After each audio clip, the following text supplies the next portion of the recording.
2 of Sparkyz versus KT Rolster in Week 13 of the 9-10 Pro League season.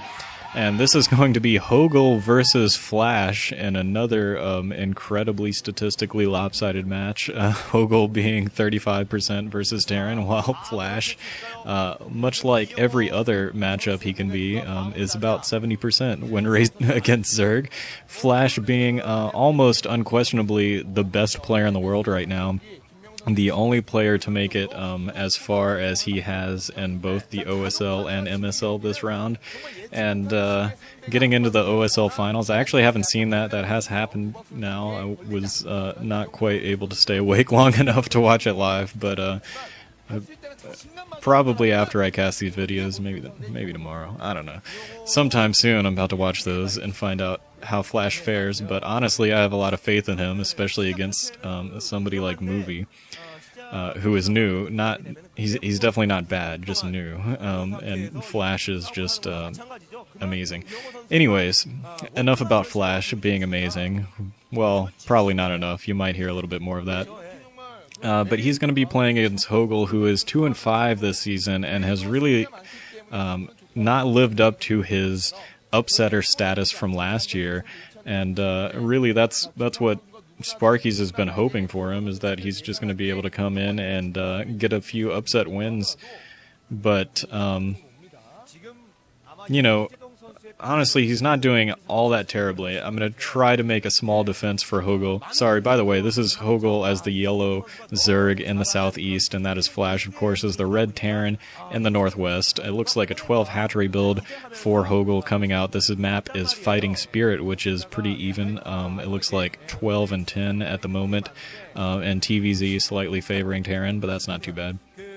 Anyway, so I'm going to make a slight defense for HoGil, which is that he's been playing okay recently. He is 2-2, I think, in his last 4 games. So, you know, he's won 2 and lost 2, but the 2 that he lost has been against Zerg, and it's really just been build order losses. In both cases, he went for 12 hatcheries, like he has done here, except his opponent as a Zerg went for 9 pool, and, you know, 9 pool is just incredibly good against 12 hatchery, because you get those Zerglings so much sooner, and when you have 6 Zerglings fighting a handful of drones, you're usually in a bad position. Anyways, it looks like Flash is going for a pretty standard 1 racks into command center so far, and Flash really can just play this as standard as he feels like, because you know, just because of I mean, everybody knows Flash, and everybody knows how skilled he is. It's really up to his opponents to do something spectacular, really, to upset him. And really, in the past couple of months, I would say, at least since the OSL has started, which is just a little bit later than the Pro League started, but really has been doing amazingly well in this Pro League season as well. Looking at that, he is 16-2 this Pro League season. So, you know, he's really playing some of the best StarCraft of his career, which is pretty impressive to say, but, you know, you could also make a pretty reasonable argument that Flash is playing some of the best StarCraft that anyone has played ever. He is just that dominant. Let's see. Looking at my notes here, you know, Flash is at 16-2 this season, like I was saying, but one of those losses was to a Zerg player, Hune, who is not the best in the world, although he actually does upset people semi-regularly. He's not bad at the upsetter status, I suppose. So HoGil might have something of a chance. You know, maybe there is a little bit of weakness in that game. I haven't seen Flash versus Hune, where Hune won, but it did happen. Maybe HoGil has been studying that and has some sort of idea of what to do. It looks like Flash is actually force mining his gas. He's got 4 SCVs on gas. That was a little bit interesting. Usually don't see that. Not particularly sure why he would be doing that. I'm pretty confident that he is aware of doing that. You know, Flash is usually not one to do things without, you know, on accident. Very few well, there's probably a lot of misclicks just because Flash is generally running at around 400 APM, so I imagine when you're going that fast, you often misclick. But the secret is you can click again so fast that nobody can tell. Academy is up, and a third barracks I think is going up for Flash, so he's going for a standard medic and marine build. I'm not sure. Yeah, his academy is up and researching, so medic should be out pretty quickly, and stim pack should be researched in the very near future. It looks like HoGil Den coming at the same time as Aspire for HoGil, so he is likely to be going for, I guess, 2 base mutalisks. Yeah, 2 base, 3 hatchery mutalisks into lurkers, into hopefully defilers if he gets into the hive tech. Right now, but he does have, he's got 3 sunken colonies. This is about the time in the match when the Terran player would be wanting to come in for a timing push with medic and marines and maybe a couple of fire bats to do a sunken break. But with 3 sunkens already there and a 4th one being built, I'm not sure if he's going to be able to have success, Flash that is. So HoGil looks like he is in a pretty good position to defend his natural expansion here with 4 sunken colonies.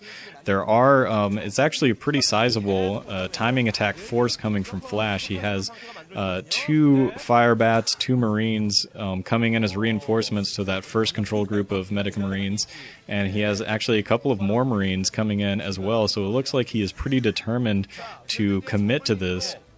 The Spire is up, so the first Mutalist will be out in just a matter of seconds. A couple of more medics coming in for Flash as well.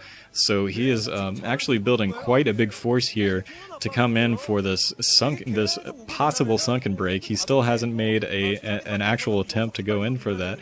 And actually, HoGil is coming out first for HoGil, so I'm not entirely sure if this is the best choice. A little bit light on Zerglings as well. Most of his Zerglings are out in the middle of the map. The first HoGilists are coming in, being able to get a couple of marine kills that are out in the front. 3 sunken colonies still standing, and they are finally going to be able to push Flash back, although Flash has built a bunker just outside of that natural expansion, actually within the wide bridges of fighting spirits, so he has a sort of a nice little tactical position there with his bunker, although it is very vulnerable to these 2 lurkers that are going to come up, and they could wipe that out, although they're just walking straight through. It looks like a counterattack coming in for HoGil. He's got at least 3, maybe up to about 5 Mutalisks flying around the map, trying to do a little bit of harassment, maybe waiting for those lurkers so that he can come in with a 2-sided attack. And now he is finally building up a pretty sizable group of Mutalisks, taking a little bit of damage in the field from some stray medic and marines that were hanging out outside of the natural expansion, and a ton of missile turrets going down for Flash. It looks like he is, oof, man, that is just amazing right there. Flash, just very skilled, is able to completely surround those two lurkers, kill off those 2 lurkers with a perfect scan, perfect placement of his units to take as minimal damage as possible. I don't think any of those Marines died because of the lurkers. Maybe one of them got killed by those Mutalisks that were flying around, but just very amazing placement there from Flash. Anyways, HoGil coming in, doing a reasonably good job of, picking off the lone trailing marines that are in this large group, but Flash still with that bunker and just outside of the natural expansion of HoGil has a pretty good position right here, and he has been able to keep his troops mainly alive, partly due to that very nice play with the to kill off those lurkers. And now he's coming again once again to bust those sunken colonies. One of them goes down that was already weak. Both of the other ones have been damaged too. The second one goes down, and the third one is down as well as the reinforcing lurkers. So Flash has been able to push all the way into the natural expansion of HoGil. HoGil is in a lot of trouble right now. He only has his Mutalist to defend with, and he really should have been, I feel, just pushing more Mutalisks. Building all of these lurkers. These lurkers have not done anything for him. He has one single lurker trying to defend this natural expansion. A couple of those marines still picking away at that hatchery. There's only 1 Mutalisk left, I believe, so HoGil is almost out of fighting units. He's building another 4 lurkers. that one defending lurker is taken down, and Flash is putting a full surround on the eggs, so as soon as those other lurkers pop, they're going to be completely focus fired. Flash, with great positioning, great control, is inside of the natural expansion of HoGil, and HoGil is in huge trouble. Those lurkers are popping out of their eggs one by one and instantly meeting their doom. A couple of reinforcing Zerglings are coming in to try to stop these Mega Marines, but they're not going to have any luck. That's GG, because Flash found that hidden base up in the northeast position that HoGil had built, and HoGil barely doing any damage to the master of StarCraft. That's his new name in my book. Flash. Flash, just excellent control. There's not, I mean, just the two build orders that happened right there, apart from that very early aggression there by Flash, that's standard Terran versus Zerg, and in that standard Terran versus Zerg, you expect that to go on into the late game. Anyways, I'm going to stop this.